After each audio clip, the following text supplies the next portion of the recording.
Hola, hola, hola a todos. Muy bienvenidos a un nuevo programa de Forum Shopping. Estamos acá desde el patio del Abasto. Ahí estamos saludando a todos. Hola, muy buenas tardes para todos.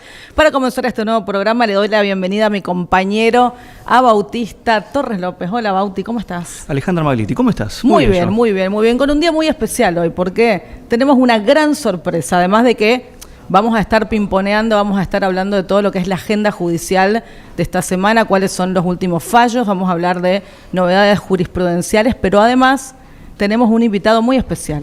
Sí, muy atado a la coyuntura, en una semana realmente muy especial y además un invitado con el que creo que vamos a poder hablar de todo, de casi todo al menos. Así es, de todo un poco y además es invitado ideal porque, bueno, no solo ideal, sino célebre porque se cumplieron el 22 de abril los 40 años del juicio a las juntas en 1985 y no podíamos no invitar al presidente del Colegio de la Abogacía de Capital Federal, ex ministro de Justicia y Derechos Humanos, ex diputado nacional y por supuesto miembro de la Cámara Penal que juzgó a las juntas por aquellos años, así que vamos a darle la bienvenida. Demos la bienvenida, así es.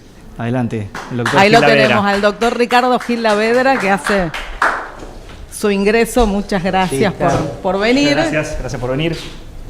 Alejandra. Muchas gracias. 1985 no, acá está la historia de verdad. Acá está la historia de verdad, mira.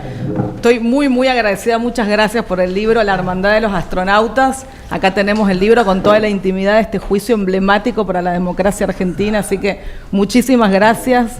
Por la verdad, este regalo, estoy feliz, me emocioné, me gustó mucho. Bueno, vamos a comenzar porque aparte, con toda la repercusión que tienen en estos 40 años, volvió toda la Cámara, todos los componentes, bueno, todos los miembros de la Cámara a ingresar al recinto en el cual se llevó a cabo ese juicio emblemático para la Argentina. ¿Cómo fue? Sí, bueno, sinceramente fue movilizante volver a estar en los mismos lugares que hace 40 años, ¿no?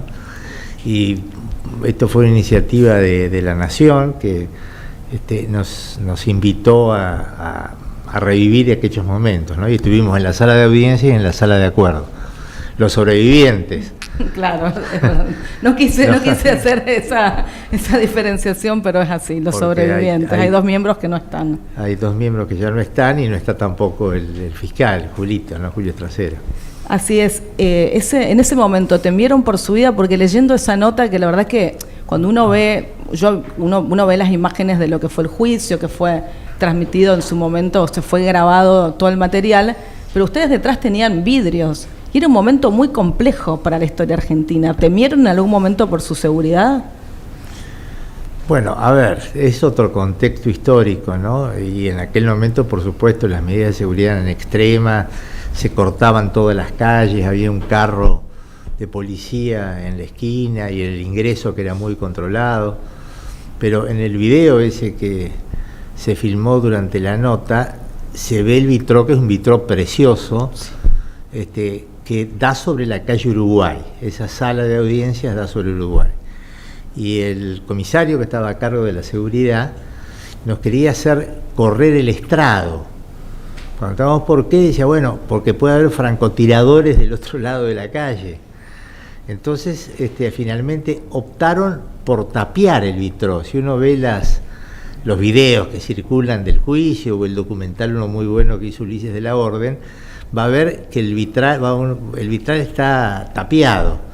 E incluso recordaba Jorge Valerga, otro de mis colegas, que la policía quería ponernos planchas de acero en la espalda de cada uno de los sillones, ¿no? Pero eso revela un poco el clima de época de ese momento. Claro, pues me imagino humanamente lo que habrá sido estar ahí, porque las presiones eran enormes para que se produjera la amnistía y ustedes firmes sostuvieron la idea de llevar adelante este juicio, también por supuesto con Estracera, con todo el tribunal. Sí, bueno, claro, la eventual amnistía, eso era un reclamo que hacían los militares, obviamente, al poder político. Alfonsín tuvo 3 alzamientos militares pidiendo la amnistía, ¿no? La salida política, como la llamaban en ese momento los militares. Era un acto de reconciliación que era no mirar hacia el pasado y bueno, y otorgar impunidad a los autores de esos crímenes tan graves, ¿no? Por eso la decisión inédita de Alfonsín de enjuiciar a los máximos responsables en aquel momento fue revolucionaria, porque nunca en el mundo esto se había hecho. Claro, fue un juicio inédito, porque mucho se compara el juicio de las juntas con el Tribunal de Nuremberg, pero poco tiene que ver. A ver, el juicio de Nuremberg fue el juicio de las naciones vencedoras a la vencida. Instauraron un tribunal ad hoc que se instauró en Nuremberg con reglas especiales, que fue el Estatuto de Londres, que fue el que rigió el juicio de Nuremberg, pero en la Argentina fueron jueces civiles y aplicando el Código Penal común. ¿El juicio más importante de la historia argentina es así? Sí, no lo sé, seguramente. No hace falta. Sé que es una pregunta tal vez algo incómoda, pero es definitivamente un juicio que creo que, bueno, ni hablar en términos de democracia, ¿no? Me parece que es un juicio que está muy ligado a la recuperación democrática. El juicio de las juntas y el informe también de la CONADEP han quedado como incrustados en la recuperación democrática, porque permitió que esa joven democracia naciera abrazada al imperio de la ley, al Estado de Derecho. No mirar para atrás, no barrer abajo de la alfombra, como decía vulgarmente, sino aplicar la ley a quienes hubieran cometido actos contra ella. Una joven democracia, y usted, Ricardo, tenía 35 años. Sí, nada. ¿Podemos hablar un poquito de eso? De cómo es con 35 años afrontar, a ver, seguramente el desafío más importante, al menos de esa corta vida, usted dirá si el más desafiante de toda su vida hasta ahora, pero ¿cómo fue a los 35 años afrontar con toda esa incertidumbre también en un contexto que no es el actual? De mi vida entera, eso sin duda, pero ustedes son muy jóvenes, pero debo decir para los que sean más grandes que los 35 años de aquel momento eran diferentes. Yo me recibí muy joven, en aquel momento la gente se casaba a los 20, a los 25, estaban casados. Yo ya tenía mis 4 hijos en ese momento. Con lo cual las edades eran diferentes. Bueno, por supuesto yo tengo ya hijos más grandes, y hoy un chico de 30 me parece un chico. Incluso me parece que se ha estirado un poco también la adolescencia, ¿no? En ese sentido, ¿le preocupa que el juicio y el efecto, y lo que se logró, sea olvidado por la juventud o tal vez pase de largo como cualquier otro acontecimiento? No es que me preocupe particularmente, y en ese sentido me parece que hay que darle mérito a la película que recién hablamos, 1985, que permitió volver a colocar en la agenda pública, y que muchísima gente, incluso muchísima gente joven que nació durante la democracia, bueno, pudiera revivir ese episodio. Claro, también justo volviendo puntualmente al juicio y al momento en el cual se fueron llevando adelante las audiencias, le quería preguntar si hay algún testimonio en particular que quizás 40 años después, recordando, o en ese momento, lo conmovió particularmente, porque cuando uno escucha al fiscal Estracera cómo hicieron para recolectar las pruebas, los testigos, para llevar adelante el juicio, eran miles de casos. Y lo que dice el fiscal es, bueno, yo me centré en 800 como casos emblema para llevarlos al juicio. Me imagino lo que habrá sido vivir segundo a segundo lo que fue esos momentos tremendos, porque claramente no es como lo vemos hoy al juicio, sino en un momento donde todavía las presiones eran muchas, donde todavía los que habían llevado a cabo esos crímenes tenían poder, y era muy complejo vivirlo. Sí, yendo a eso, por supuesto que el juicio son por haber impartido las órdenes, siendo los comandantes de cada una de las fuerzas, las órdenes que dieron lugar a todos esos crímenes terribles. Pero obviamente era imposible enjuiciar todos los casos. Cuando la Cámara se abocó y recibimos planteos de los defensores, en el cual nosotros imputamos indeterminadamente muchos hechos, diciendo, no, pero nos tiene que imputar hechos concretos, y tiene razón. Entonces, cuando le dijimos a la Fiscalía, precise los hechos para que se pudieran defender del secuestro de Juan, de las torturas de Margarita, del homicidio de Pedro, es decir, hechos puntuales. Y en realidad el juicio, el fiscal, gracias al informe de la CONADEP, porque eso lo preparó la CONADEP, seleccionó 700 casos, pero luego que terminaron, porque el fiscal desistió de mucha prueba a mitad de la audiencia, terminó siendo un puñado, terminó siendo, creo que un poco, llegar a 400, una cosa por el estilo. Porque la responsabilidad personal fue por esos hechos que eran representativos del conjunto, ¿no? Claro, porque aparte, hoy por ahí uno ve, después del informe, sí, fue un informe, un video que se publicó durante el 24 de marzo de este año, donde la verdad es que se habla mucho del número, de los 30.000, de los 9.800. La verdad que uno se pone a pensar, y bueno, no es una cuestión cuantitativa, sino cualitativa, y creo que el juicio describió muy bien esta cuestión. Bueno, el número es un número abierto, porque nadie puede saber cuántos fueron, porque precisamente todo esto era secreto, era clandestino, no se hacía con escribano público, ni está documentado. Yo creo que generalmente la discusión del número, que obviamente a 30.000 es un número simbólico, no se sabe bien, han sido, no sé, 10.000, 15.000, 20, no sé, nadie lo sabe, pero generalmente se lo hace para tratar de deslegitimar. Bueno, no fueron 30, fueron menos, bueno, ¿qué importa? Claro. Hago una consulta vinculada a eso también en relación al video que menciona Ale. Hay como un aire de revisionismo, hoy hay como una permeabilidad mayor al menos a, no sé si es algún tipo de concesión, pero muchas veces creo que se relativiza, ¿sí?, lo ocurrido en esa época. ¿Cómo ve esta época de revisionismo en el que incluso hay hasta quien se atreve a reivindicar el accionar de esa época? A ver, a mí me parece que los hechos, es decir, los crímenes cometidos no se discuten, nadie discute que se secuestraba, se torturaba, se mataba, se violaba a las mujeres, se apropiaban de los chicos y de los bienes. Eso no está en discusión. Lo que se trata es precisamente para justificar un poco lo ocurrido, decir, bueno, miren qué graves crímenes cometían las organizaciones armadas, que obviamente nadie las discute. Es decir, nadie discute que las organizaciones terroristas en la década del 70 secuestraron gente, pedían rescate, asesinaron también a muchas fuerzas de seguridad y a civiles. Eso está fuera de discusión. Lo que pasa es que por más grave que fueron esos hechos, no justificaban ni disculpaban lo que ocurrió después. Fíjense que esto lo trata la sentencia, porque en realidad el video que hace el gobierno saca varias partes de la sentencia en lo que hace a los hechos del terrorismo.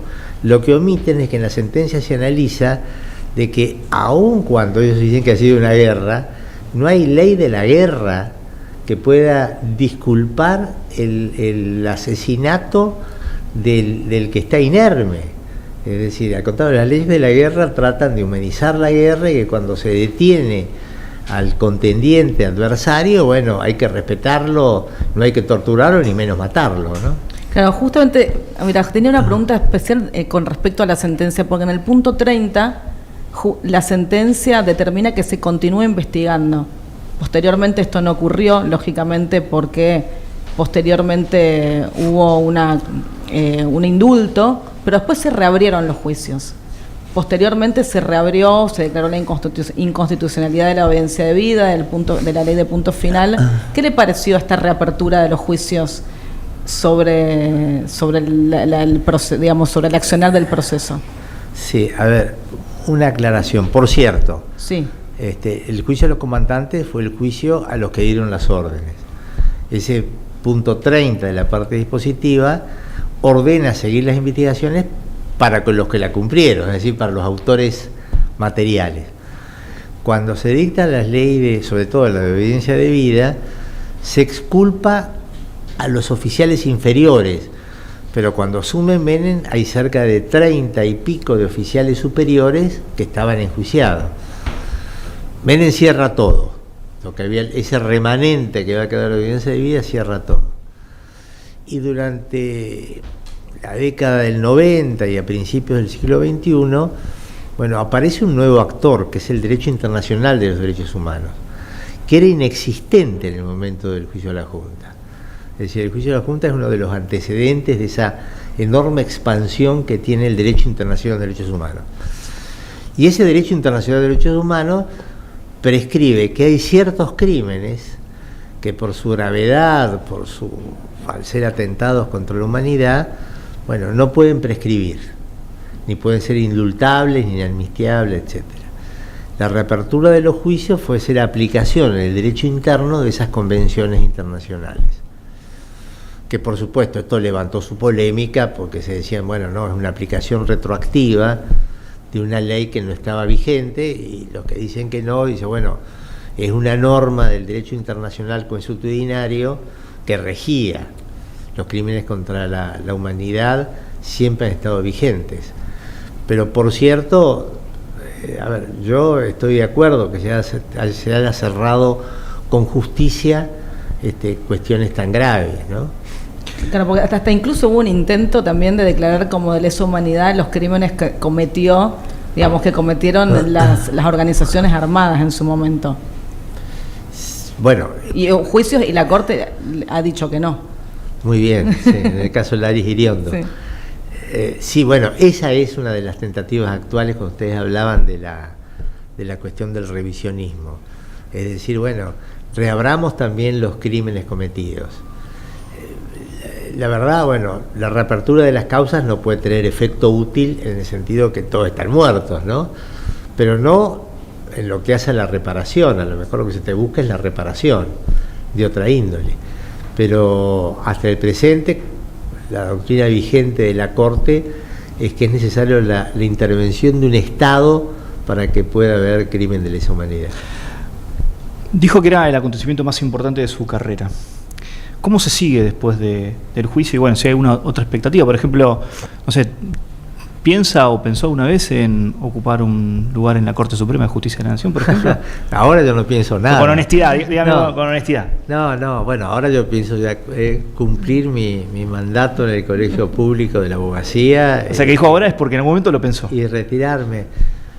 Pero lo que ocurre es que esas cosas, bueno, por supuesto, a uno le pueden gustar, pero dependen de una coyuntura, de una casualidad. No es un tema de merecimientos o no, es estar en el momento indicado, que alguien le sople al oído al presidente de ese momento, bueno, y ahí se abre la oportunidad, pero no es algo que uno puede decir, llego por mérito. La verdad que vamos, como empezamos a hablar del Poder Judicial y la Corte Suprema, lo voy a traer para acá. Ustedes, en un momento muy emblemático, histórico de la Argentina, la Cámara que tenía que enjuiciar a las juntas militares, había logrado conseguir la credibilidad de la sociedad, había logrado construir credibilidad. ¿Por qué crees que hoy jueces que tienen que fallar o que tienen que tomar decisiones con respecto a crímenes o delitos que son mucho menos complejos no logran esa credibilidad? Porque si nos ponemos a pensar, el Poder Judicial hoy está tiene una imagen pública bastante acotada. Bueno, sin duda, a mí me parece que la credibilidad en la justicia está en un punto bajo, y eso es un problema. Digo, es un problema porque los jueces son los que defienden en última instancia los derechos, los que ponen límites al poder, y sobre todo esta falta de confianza está depositada en que se desconfía incluso de la imparcialidad de los jueces. Muchos factores me parece que concurren a esto, ¿no? Por un lado, yo creo cierta partidización que ha habido en las designaciones de los jueces. Después también creo de que es necesario una relegitimación por parte de los propios jueces. La extensión de los procesos conspira obviamente sobre la confianza ciudadana. ciertos comportamientos también de los jueces impropios de ellos, yo creo que también alientan esta desconfianza. Pero esto tiene que ser una preocupación especialmente también de las autoridades políticas, ¿no? Que deben ver cómo pueden restablecer esta confianza, porque esto es malo para todos. Claro, yo me pongo a pensar, digo, después del 94, con la reforma de la Constitución y la creación del colegio, del Consejo, de la Magistratura, justamente para darle más transparencia a la elección de los jueces, está pasando algo contrario a lo que se trataba de lograr a través de la creación de esta institución. Sí, claro, la reforma lo que quiso, bueno, es decir, alejemos la discrecionalidad del presidente de la República y bueno, que sean elegidos por idoneidad y a través, bueno, pero está bien, pero sí, la cantidad de vacantes existentes, los procesos muchas veces de designación que han sido malos, ha habido muchas razones que han ido erosionando esta confianza. Un comentario en relación a lo que recién mencionó Ricardo sobre la responsabilidad política en relación a la imagen que se tiene de la justicia. En ese sentido, algo atado a la coyuntura urgente, un tema que está muy en agenda. Hace poquito el presidente Javier Milei hizo un comentario en relación a que en 30 segundos la inteligencia artificial podría reemplazar en un contrato o en la confección de un contrato a prácticamente un bufete de abogados o un grupo de abogados. Obviamente le pregunto, no solo como ex juez, sino también como presidente del Colegio Público de la Abogacía, ¿qué opinión le merece este comentario? Qué falso. Es falso. Al presidente que le gusta tanto decir que es mentira, que le mienten al pueblo, esto es falso. Bueno, por lo siguiente, la inteligencia artificial sin duda es una herramienta extraordinaria que puede facilitar el trabajo de los abogados, pero siempre es necesario el control humano. Muchas veces la inteligencia artificial, no sé si ustedes la han usado alguna vez para cuestiones jurídicas, Alejandra. Sí, en algún momento sí, bueno, pero para un datito particular, porque todavía le está costando, porque hay mucha cosa de casi a los abogados, cuando vaticinan el futuro dicen los abogados se quedan sin trabajo, y no es tan así. La inteligencia artificial es una herramienta muy útil, pero muchas veces delira, inventa. Claro. No se puede quedar callada y entonces en consecuencia siempre contesta y proporciona muchas veces datos falsos. Con lo cual, siempre es necesaria la presencia del ojo humano para controlar. Es para ayudar la tarea del abogado, no para sustituirla. Claro, hoy justamente el doctor Alberto Nacho Viglieri escribió en BAE una nota vinculada a la inteligencia artificial y a la responsabilidad que eventualmente sigue teniendo el profesional. Yo también preguntaría, ¿quiénes confiarían en confiarle un tema tan sensible como un contrato a la inteligencia artificial o descreyendo que no tiene ningún tipo de repercusión la responsabilidad profesional, ¿no? en algo tan sensible como un contrato o eventualmente en cualquier otra cuestión de la vida jurídica? Sí, hay cuestiones que me parece que no van a ser reemplazadas, que tienen que ver también con la confianza personal, la confianza que uno tiene en su médico, en su abogado, etcétera, ¿no? Sin perjuicio de que no cabe duda que la inteligencia artificial es una herramienta que sirve muchísimo, pero hay que saber usarla, ¿no? ¿Usted la usa? Sí, pero le desconfío, porque me ha dado tantas veces cosas. Me ha citado fallos de la Corte inexistentes. ¿Para qué la usa? No, para buscar cosas en materia de doctrina, para buscar precedentes. Y le digo, tengo resultados dispares. Hay veces que me ha asustado porque me afirma con toda seguridad una cosa y me da los fallos que la sostienen, la doctrina, y no existe. Y cuando uno le dice esto no existe, sí, perdón, me equivoqué. Eso es un disculpador serial, digamos. Bueno, vamos a ir para otro tema, porque no le puedo dejar de preguntar esto. Usted en algún momento fue abogado de Maradona, y ahora se están llevando a cabo estas audiencias por la muerte, a ver, no sé, porque bueno, incluso la calificación penal del juicio que se está llevando adelante se va a ir discutiendo a lo largo de las audiencias, pero es un juicio que a todos nos genera mucho interés por lo que significó Maradona para todos nosotros. ¿Usted está siguiendo el juicio? ¿Va viendo? Sí, estoy siguiendo como todos lo que publican los medios, etcétera, ¿no? Y aparte también me dio mucha tristeza, no solamente por la muerte, sino la forma en que murió. Y bueno, a todos yo creo que sospechamos de que ha habido como una suerte de abandono, que no tendría que haber estado mucho mejor cuidado, etcétera, pero no quiero decir nada, hay un juicio para esto. Claro, ¿no? por supuesto, es como una apreciación personal únicamente. La apreciación de café. Claro. ¿Qué recuerdo tiene de esa época? Porque todos tienen una anécdota con Maradona. ¿Tiene alguna anécdota, algo que recuerde de esa época? Muchas. Bueno, yo lo conocí a Maradona cuando Maradona se había ido del Napoli.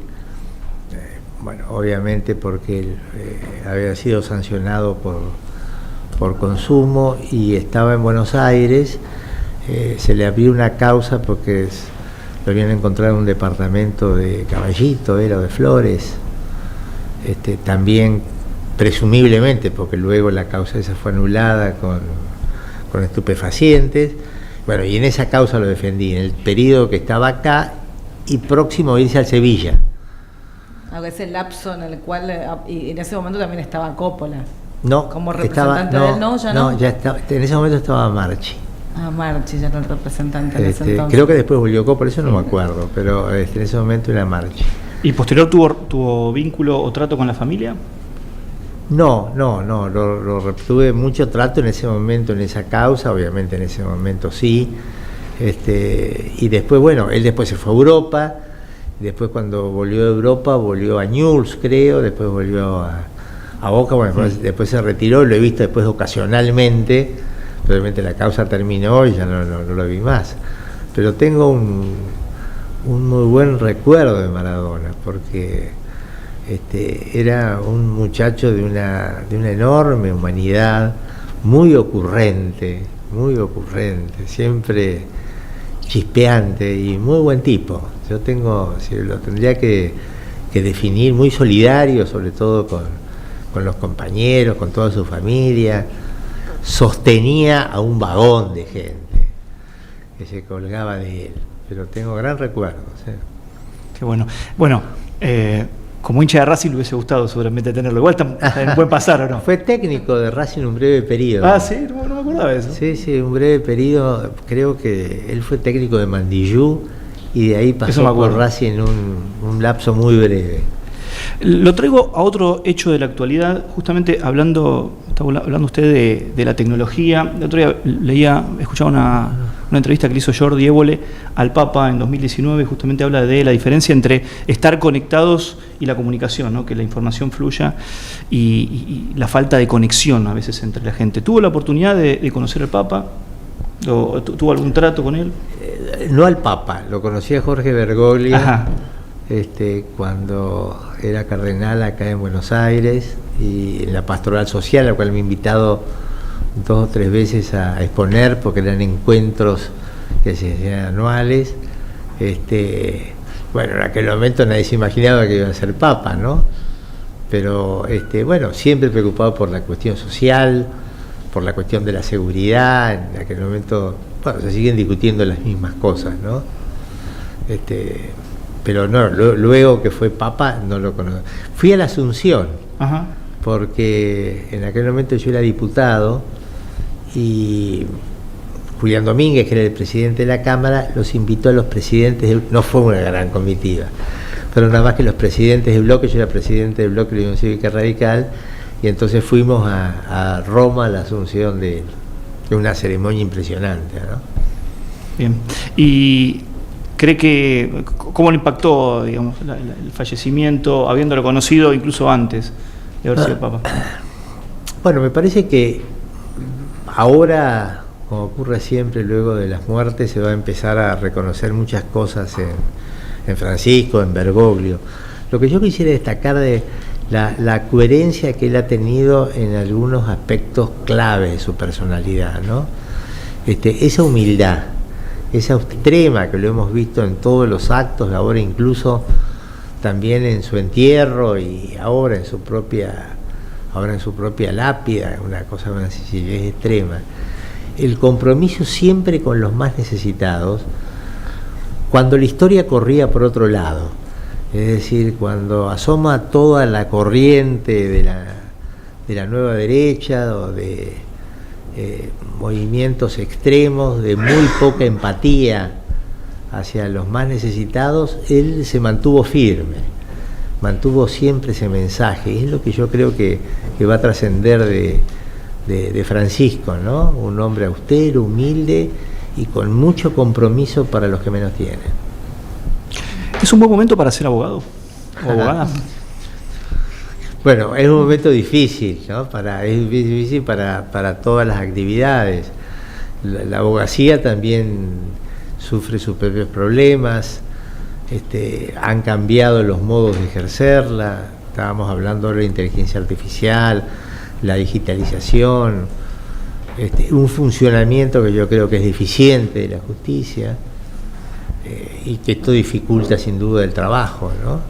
Por eso desde el colegio estamos tratando de capacitar y acercarnos mucho a los abogados y abogadas para tratar de cooperar y ayudarlos en el ejercicio profesional. No es sencillo.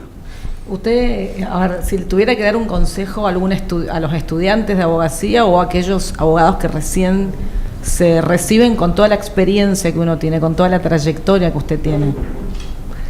Yo le daría 2. Mejor, 2, mucho mejor. Yo le daría 2. Uno, nunca dejar de capacitarse y estudiar. Uno cuando se recibe dice, bueno, al fin, trae los libros, ya está. No, nunca hay que dejar de estudiar, porque el derecho siempre va cambiando, hay nuevos desafíos, nuevos retos. Y hay que obviamente estar a la altura del compromiso que significa defender a otros. Y el segundo es procurar tratar de tener la mayor empatía con el cliente, con el que acude a él, porque quien acude a un abogado le confía cuestiones muy importantes, muy graves, cualquiera fuesen, ¿no? Una cuestión de familia, un tema penal, un tema administrativo, no sé, cualquiera sea. Y hay que saber tratar de entender, ponerse en el lugar del otro y tratar de ayudarlo, porque en definitiva la abogacía es una profesión de servicio. En consecuencia tenemos que tratar de ayudar a los demás, a los que vienen a nosotros en procura de defensa de sus derechos. Habló un poco de que usaba la inteligencia artificial, creo que dio incluso hasta algunos consejos de cómo hacer búsquedas, ¿no? Y para qué lo usaba. Pero lo traigo otra vez a la idea esta de la conexión. ¿Maneja sus propias redes sociales? ¿Cómo maneja eso? Porque tiene perfil en Twitter, en otras redes. ¿Lo maneja usted? Sí, claro. Hay muchos que tienen un community manager. Sí, claro, pero tienen community manager los que están en la actividad política y se lo manejan, etcétera. No, en mi caso ya no. No, a ver, pero Facebook lo tengo, pero no directamente, hace años que no entro. E Instagram, que tengo un Instagram, tampoco lo manejo, me resulta inexplicable el Instagram. Y en el caso de X, la antigua Twitter, lo tengo y me resulta útil muchas veces en información, pero también trato de no hacerlo porque la verdad es muy complicado, muy complicado porque se ha convertido... Sos de los que entras, te levantás y para ver las noticias ves cuáles son las tendencias, qué es lo último en X, mejor dicho, claro. Ex-Twitter. Claro. Bueno, a ver, yo soy viejo, así que yo sigo recibiendo el diario papel. Necesito sentir el diario papel, pero en lo que hace información estoy sobreconectado, porque obviamente que entro también durante todo el día, voy entrando también en los portales de noticias para enterarme qué está pasando. Twitter es impresionante porque tiene una velocidad enorme, pero hay muchas cosas interesantes también en Twitter, en lo que hace también a los abogados y abogadas, porque hay discusiones jurídicas interesantes y muy buenas, ¿no? Hay grandes exponentes. Recién mencionó a los periódicos, los medios de comunicación tradicionales. Lo traigo otro tema de la actualidad, que es la relación del presidente con la prensa. ¿Cómo ve esa relación y ese vínculo y algunos dichos que parecen ser una consecución de exabruptos muchas veces? A ver, se ha abierto una polémica ahora, un debate acerca de que el presidente tiene derecho a la libertad de expresión y en consecuencia está muy bien que ataque a periodistas, incluso nombrándolos por nombre y apellido, etcétera. Y esto no es verdad. Esto no es verdad. FOPEA acaba de sacar ahora su informe anual, que la verdad que es impresionante. Hemos subido en ataques a periodistas el 53% del último año ahora. En discurso estigmatizante casi lo hemos cuadruplicado. Y de 86 casos que hay de discurso estigmatizando, 56 son del presidente de la República. Y la verdad es que ni el insulto, ni la humillación, ni el lenguaje denigrante están tutelados por la libertad de expresión. Esta es la doctrina de la Corte de Estados Unidos y la nuestra. Es decir, esto no está tutelado. Y yo creo que cuando lo hace el presidente de la República, aparte, lo que hace es una censura indirecta. Ustedes saben que la prohibición de la censura es total, pero tampoco, y la tradicional obviamente, inhibir la expresión, clausurar un diario, prohibir un artículo, pero también están prohibidos los métodos indirectos, restringir la pauta, y este es un método indirecto porque es un método de intimidación. Cuando el presidente de la República con nombre y apellido le dice al periodista tal, no le dice tu información es equivocada, esta es la correcta. No, le dice imbécil, tarado, ensobrado para tratar de restarle la legitimidad. A vos te pagan por decir esto, envenenás al pueblo. Lo de mandriles, mandriles sodomizados. Bueno, esto no es libertad de expresión, y por supuesto que el periodista que es mencionado de tal manera, la próxima vez, bueno, lo va a pensar 2 veces antes de hacer una crítica. Esto lo que busca es evitar el discurso crítico. Estos mienten. ¿Quién dice la verdad? El gobierno. Este es el pensamiento único propio de las autocracias. Está muy mal esto, me parece que es un ataque frontal a la libertad de expresión y que no podemos naturalizarlo, porque en realidad la libertad de expresión es uno de los principios fundantes de cualquier sistema democrático, ¿no? No tenemos que naturalizarlo. ¿Qué deberíamos hacer, digamos, en contrapartida? Bueno, primero tomar conciencia y enfrentar esto, decir de que en una sociedad plural las autoridades no pueden insultar a los periodistas con nombre y apellido, ¿no? Bueno, me parece que estoy mirando acá el reloj, no lo quiero seguir retrasando porque sabía el horario en el que se tenía que ir el doctor, así que vamos a agradecerle muchísimo por esta nota que realmente fue impresionante, pasamos por todos los temas. Muchísimas gracias por haber estado en Forum Shopping. Lo rápido que se pasó, se nos además, voló, ¿no? Se nos voló, porque yo sabía que menos cuarto se tenía que ir. Sí, sabemos que tiene una agenda muy apretada, la verdad, muchísimas gracias. Porque hubiéramos seguido, sino porque estábamos... Tremenda, más para mí hay muchos datos que desconocíamos. Sí, muchas cosas que desconocíamos. Así que, doctor, muchísimas gracias por haber venido. Bueno, como siempre, sigue invitado a volver. Bueno, ¿sí? Muchísimas gracias. Muchísimas gracias. Muchas gracias. De verdad, muchísimas gracias. Bueno, y hay que seguir después de la entrevista.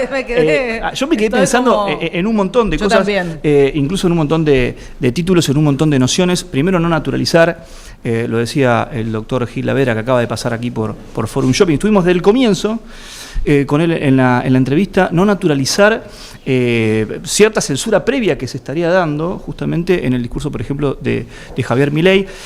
Reivindicó también muchísimas cuestiones que tienen que ver con el Papa, a quien conoció cuando era Jorge Bergoglio, también otro dato interesante. Nos contó un poquito de cuál era su relación cuando fue el abogado de Maradona. Un dato, insisto, también creo que... Datazo ese. Sí, y bueno, también un poquito conversando, él no puede opinar sobre la causa que se está llevando adelante, pero bueno, estuvo varios años con él, incluso nos recordó que fue técnico de Racing, que es el club de sus amores. Bueno, pasamos un poquito por todos lados y obviamente por el tema de la semana. Hace apenas una semana se cumplieron 40 años del inicio del juicio. Él no quiso arriesgar, fue humilde, el juicio tal vez más importante de la historia de Argentina, pero sí dijo que fue el acontecimiento más importante de su carrera, no es para menos. Y no es para menos, con solo 35 años. Así y es. además, bueno, ahora todos los que están conectados a través de YouTube, estamos acá en live streaming, estamos en el programa Forum Shopping, también para todos los que nos están... tenemos todo el patio de comidas del Shopping Abasto enfrente, para que también nos hagan sus consultas, porque llegó el momento de... Vamos a hacer como un punteo de todo lo que fue pasando, pues la verdad es que hay mucha información con respecto a diferentes fallos en diferentes provincias, así que te digo, estoy acá punteando un poco y veo que hay muchísimas cosas. Por ejemplo, el fallo sobre deudores alimentarios con respecto a los abuelos, porque bueno... Hay como una idea constante de, bueno, si no puede el principal obligado, que por supuesto es el progenitor, bueno, vayamos como por los subsidiarios. Pero acá en este fallo lo novedoso es que lo que se decidió es que la abuela del adolescente no pagara alimentos. Claro, recordemos, hay una gran confusión con esto, e incluso... no voy a mencionar a nadie, a ningún colega, pero hay también mucha información en redes sociales. Hay que, en principio, un poquito, a veces hay que decirles que es un poquito como... lavada, digamos, de una forma diplomática. Un poquito engañosa a veces, porque ¿qué pasa? Con respecto al progenitor, la responsabilidad alimentaria nace justamente de la responsabilidad parental, pero en el caso de los abuelos se funda en la solidaridad familiar. Claro. Entonces, ¿qué pasaba? Esta abuela que había sido demandada para el pago porque su hijo no estaba pagando en ese momento alimentos, lo que dice la Cámara, justamente la Cámara de Apelaciones Civil de San Carlos de Bariloche en Río Negro es, bueno, lo que tiene que demostrar el actor, o sea, quien inicia el juicio es que no está pudiendo percibir los alimentos de manera correcta. Pero ¿qué ocurría? Esta señora tenía a su cargo, era viuda, tenía a su cargo un hijo adolescente que estaba recibiendo un tratamiento oncológico, recibió una pensión y además ella era trabajadora en casas particulares. Sí. Entonces, lo que le dijo la Cámara es, ella está en una peor situación incluso que el alimentado, que necesita ser alimentado. Por lo tanto, decidió denegar la posibilidad de que la abuela tuviera que pagar alimentos con respecto a ese adolescente. Claro, no se produce una sustitución de el principal obligado por la abuela, que incluso estaba... No es automática la sustitución. Exacto, es más, habría que probarlo. Y de hecho, en este fallo realmente muy, muy interesante y muy reciente de la Cámara de Apelaciones Civil, Comercial de Familia, Minería y Contencioso Administrativo de San Carlos de Bariloche, Río Negro, un fallo, ya les digo, muy, muy reciente, lo que entre otras cosas ponderó era que la abuela, a la que se quería hacer responsable de los alimentos, bueno, a las claras estaba incluso en una peor posición que la del hijo, a la que había que alimentar. O sea, exacto. El alimentado estaba en una peor situación que el que tenía que alimentar. Y otro fallo muy, muy, muy importante de esta última semana es un fallo de la Cámara de Apelaciones en lo Civil y Comercial de Necochea, de la provincia de Buenos Aires, donde se establece que a raíz del abuso sexual de 2 niñas por parte de su padre, la justicia dijo que habían sido víctimas de daño al proyecto de vida por este abuso de su padre, y así el juez condenó al padre al pago de 60 millones de pesos para cada una en concepto de consecuencia, en concepto de daño, para justamente en un concepto de indemnización por este daño que sufrieron. Está bueno este tema porque muchas veces se pone el foco únicamente en la repercusión y el efecto en la faz penal, ¿sí? O sea, una persona que comete un delito aberrante como el que vos recién mencionaste, Ale, únicamente no tiene una consecuencia desde el lado penal. En este caso, el juez pondera que un hecho de esta naturaleza, aberrante, repetimos, tiene una repercusión en el proyecto de vida de estas jóvenes que eran niñas cuando ocurrieron los hechos, y por eso es que se pondera. Incluso el juez, no es caprichoso esta evaluación que hace de 60 millones de pesos para cada una de ellas. Lo que establece justamente este fallo es que se corresponde con el valor módico que en el mercado inmobiliario de la localidad, que tiene una vivienda digna, en este caso estábamos hablando justamente de Necochea, bueno, es una satisfacción sustitutiva que evaluó el magistrado como prudente y equitativa a las circunstancias de este caso. ¿Cuánto cuesta reiniciar tu vida? O sea, ¿se puede realmente cuantificar en dinero? Esa es la pregunta, porque de lo que se habla en el caso del daño al proyecto de vida es que el evento dañoso tiene que tener tal entidad que sea suficiente para frustrar el destino de una persona. Y que, a ver, este delito aberrante, por supuesto que lo que hace es dañar la autoestima, dañar la posibilidad de tener vínculos sentimentales con otras personas y por supuesto que daña el proyecto de vida. Por eso es un caso que para mí estaba bueno poder traerlo, poder hablarlo, porque realmente creo que son cosas que hacen a la importancia de nuestro día a día, de saber que es posible que la reparación no sea únicamente penal, porque bueno, podríamos discutir un montón de horas sobre los fines de la pena, para qué está, bueno, podemos llenar un montón de espacio, pero también es importante saber que hay una reparación económica. Sí, más allá de nunca se va a saldar exactamente, claro. Nunca va a ser posible a través del dinero lograr compensar esto, pero por lo menos hay una intención desde la justicia de retribuir en algún aspecto estas cuestiones. Sí, tratar de compensarlo económicamente, algo que claramente genera un daño que es no patrimonial o extra patrimonial, porque a las claras se produce un menoscabo en algo que es mucho más que una cosa como puede ser, por ejemplo, la reparación de un auto en otro tipo de figuras, claramente. Pero bueno, tenemos más noticias, ¿correcto? Y tenemos hasta preguntas, ¿puede ser? Tenemos preguntas también. Tenemos las preguntas, a ver si también... Miran, todos los que están... También nos pueden dejar preguntas en el chat de YouTube, pueden hacer la pregunta que quieran, nosotros vamos a estar contestando y si no la sabemos, lo que vamos a hacer es comunicarnos con un especialista, como claramente corresponde. O sea, le mandamos un mensaje, un texto, tenemos muchos... streaming verdad, podemos decir. Verdad, ¿no? En el momento, vamos solucionando los problemas en el momento. Por eso, si tenemos alguna pregunta... Acá justamente me pasan de producción una que nos hicieron, que tiene que ver con... dice, estoy jubilada. ¿Puedo derivar mis aportes de PAMI a mi prepaga? Bueno, acá, si me permitís... Dale, por supuesto, Bauti, es toda tuya. Es toda tuya. Es un tema que, bueno... A ver, recapitulemos. ¿Cómo es? ¿La puedo releer? Sí, claro. Claro. A ver, la tengo acá. La mandaron de producción. Mira, a mí también. Creo que sí, ahí está. Para que quede claro, a ver. Ahí entonces, estoy jubilada. ¿Puedo derivar mis aportes de PAMI a mi prepaga?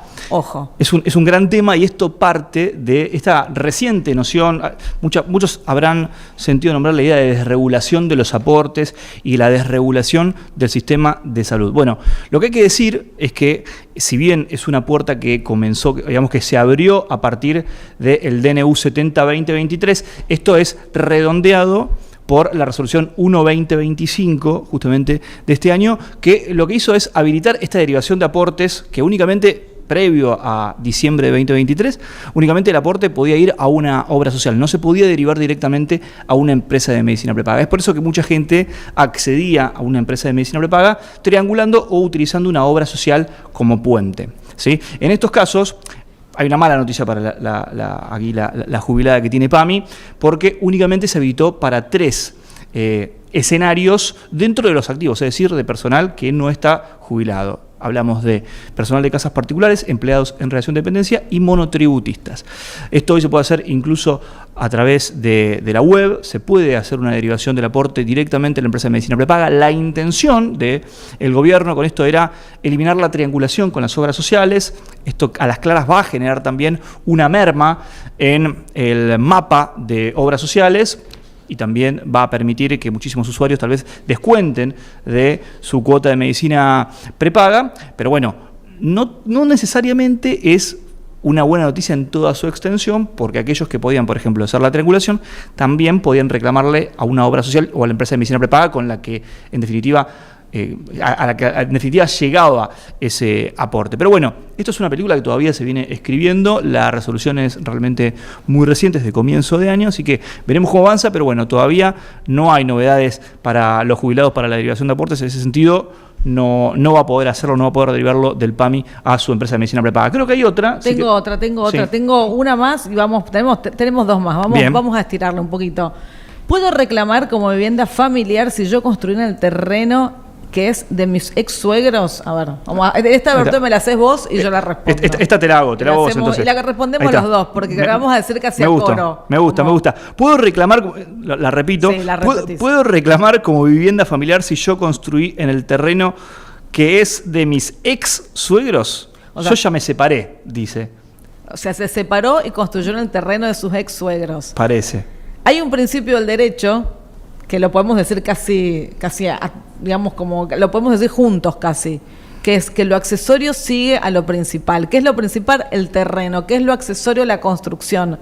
Por lo tanto, si el terreno es de tus suegros, la casa es de tus suegros. Nunca construyas en terreno ajeno. Me canso de repetirlo porque es algo que me preguntan siempre. La única posibilidad que tenés ahora es de lograr una compensación por el dinero que aportaste para la construcción, para lo cual tenés que tener pruebas, que muchas veces el que lo hace no tiene las pruebas, no viene con la factura de cuánto gasté en ladrillos, cuánto traje de enduido, cuánto gasté en pintura. Entonces se hace muy complejo lograr esta compensación, pero lamento comunicarte que si construiste en terreno ajeno, perdiste, así de corta, perdiste. Vamos a hacerla corta porque quiero que quede muy claro esto, redondeado. Hay un meme. Redondeando. Hay un meme que lo deja muy claro: no construyas en la casa de tus suegros, no. En el terreno de tus suegros. No caigas en la trampa, claro. porque no caigas en la trampa cuando te digan, mirá qué lindo, divino el terreno, y si lo haces, compensa, ¿viste? Y como andás como anotando, esto es lo que gasté, esto gasté yo, ¿viste? Como que siempre hay alguna posibilidad para después lograr que se compense ese gasto que hiciste, porque nadie quiere perder. Claro, porque además es bastante típico, ¿no? Este caso de que uno hizo o emprendió una obra, no necesariamente una obra arquitectónica, sino que hizo, por ejemplo, con una pareja con la que no estás casado, pero bueno, tenés un proyecto y después empiezan los reclamos. Yo compré la tele, yo compré esto, ¿no? O bueno, estoy iniciando esta construcción, yo me encargué de esta parte de esto, ¿no? Siempre hay ahí un contrapunto. Es importante documentar lo que uno hace, digamos. Por supuesto. ¿Tenemos tiempo para una más o ya me están como haciendo así? Una. Bueno, a ver, para te la hago yo, así la hacemos corta. Porque ya lo veo a esta Carnota ahí, ya estoy viendo a todos que están listos. No quedemos mal con los compañeros. A mi hija le están indicando un tratamiento en el exterior. ¿Lo debe cubrir la obra social? Bueno, voy a contestarlo rápidamente, tratar de resumirlo. Este es un caso típico de esos que se viralizan, ¿no? Que en general, estoy viendo de quién es. Es un caso típico de estos que suelen viralizarse, por ejemplo, a través de una campaña. Aquí pongo mucho énfasis en el asesoramiento que uno recibe por parte de... O sea, ¿una campaña te referís a cuando por eso junta dinero para que un niño, para que para que alguien pueda hacer un tratamiento experimental quizás que se lleva adelante en el exterior? Exacto. Estos casos son bastante típicos y a veces han pasado por esta instancia en la que recurren a un abogado o abogada y se promovió una acción, por ejemplo una acción de amparo, y tal vez no salió del todo bien. Lo primero que hay que decir es que la obra social o empresa de medicina prepaga debe cubrir con prestadores propios o contratados este tipo de provisiones. Por eso es que en general lo que ocurre es que se ofrece, por ejemplo, una alternativa local en un sanatorio o una clínica X, por nombrar un caso, un ejemplo. Bueno, y aquí donde lo que suele suceder muchas veces es que alguien sugiere que hay un tratamiento que se hace mejor en el exterior. Entonces, frente a un ofrecimiento de un prestador local en Argentina, se diluye la obligación de la prepaga u obra social de cubrirlo en el exterior, y la verdad es que es muy costoso. Por eso es muy importante en este sentido asesorarse bien para no emprenderse. Además, me parece que parte también de algo que dijo Ricardo Gilavera, que estuvo con nosotros hace apenas unos minutitos, que es la responsabilidad y la empatía, ¿no? Hay que pensar también en el cliente y ser muy claros, porque eso podría llegar a salir muy mal, como por ejemplo embarcarse en una acción a partir de una medida cautelar que luego es revocada en una instancia superior con no solo el dolor de cabeza que implica. Vamos a pasarlo Sí. en limpio. Entonces, yo puedo lograr que me den lugar, que me digan que sí, y después que se revoque esa medida, esa medida cautelar sea revocada y me quedo sin la posibilidad de hacer el tratamiento. Sí, o si lo realizaste, eventualmente que te reclamen por los gastos que se ocasionaron. ¿Sí? Okay. O sea que podría ser peor entonces. Sí, podría ser algo malo. Bueno, las claras acá, si bien no es una cuestión que es siempre imposible, no, en derecho es, la verdad que es difícil decir eso, pero bueno, en principio una obligación en el exterior excedería, en principio, si es que se ofrece un tratamiento local de eficacia a las claras, excedería la responsabilidad de una obra social o una empresa de medicina prepaga, así que hay que tener mucho cuidado, hay que estudiar muy bien el tema, por eso acá es fundamental, y está buena la pregunta porque está muy en el tapete este tipo de cuestiones, es fundamental estar bien asesorado, no solo con un abogado mediático, la verdad que no, justamente alguien que inspire confianza y que sepa realmente del tema. Perfecto, ahí ya están entrando los del equipo, le estamos robando un minuto. Sí, Fer Carnota ya está entrando al estudio, así que muchas gracias a todos por haber estado en Forum Shopping y gracias. nosotros nos volvemos a encontrar la semana que viene. Aprovecho para cerrar con esto, agradecemos a la producción, al negro Nicolás Resco, a Nacho Bigleri, y bueno, ahora sí nos despedimos. Gracias, Ale. Gracias. Y nos vemos en el próximo Forum Shopping. Exactamente, el martes que viene acá en Somos Lab, en Love Streaming. Acá vamos a estar haciendo Forum Shopping el martes a las 17 horas.